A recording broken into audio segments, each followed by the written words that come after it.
पुष्पा अग्रवाल का आप सभी को नमस्कार। प्रस्तुत है श्रीमद् भगवद गीता के 12वें अध्याय का सारांश। इस ज्ञान को भक्ति योग भी कहते हैं।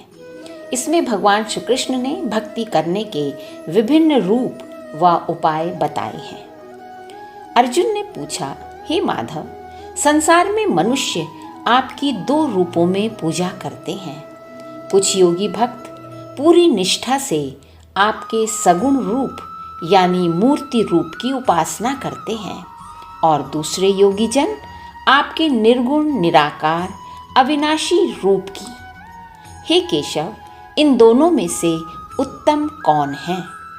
भगवान बोले, हे पार्थ, जो लोग अपने मन को मेरे सगुण रूप यानी मूर्ति रूप में स्थित करके पूरी श्रद्धा भक्ति से मेरा भजन पूजन पाठ करते हुए मेरी उपासना करते हैं, उन्हें मैं सबसे उत्तम मानता हूँ और ये मार्ग सुगम भी है।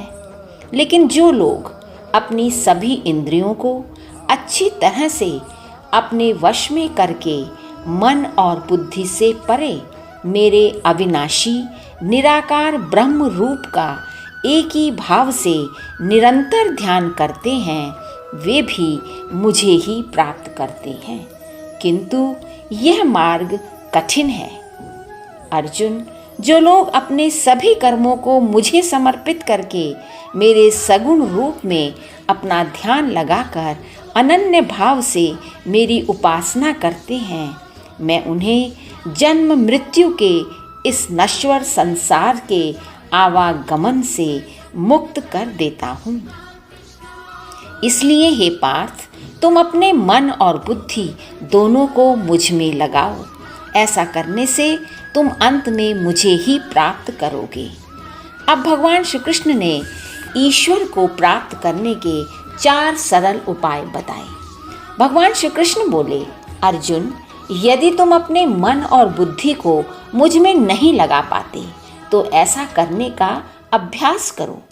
तुम मेरी पूजा पाठ भजन कीर्तन के अभ्यास से ऐसा कर पाओगे।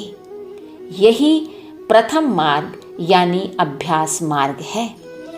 किंतु यदि इस पर चलना भी तुम्हें कठिन लगे तो दूसरे मार्ग, जिसे सेवा मार्ग कहेंगे, उस पर चलो।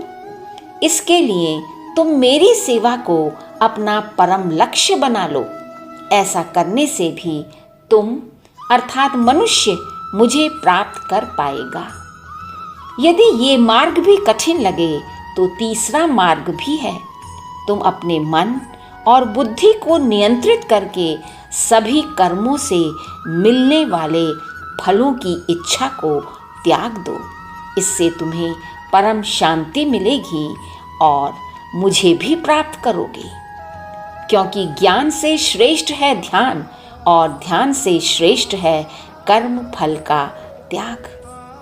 इसके उपरांत श्री कृष्ण बोले, हे पार्थ, जो व्यक्ति किसी से द्वेष नहीं करता, सुख दुख लाभ हानि निंदा प्रशंसा में समभाव रहता है, न किसी को दुख देता है, न किसी के दुख से विचलित होता है, जिसे पुत्र धन या रहने के स्थान से कोई लगाव नहीं होता, वो भक्त मुझे प्रिय है।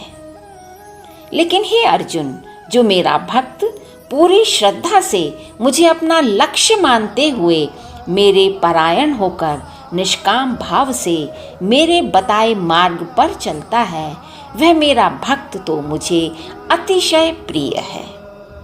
ये था श्रीमद् भगवद गीता के 12वें अध्याय का सारांश। नमस्कार। जय श्री कृष्ण।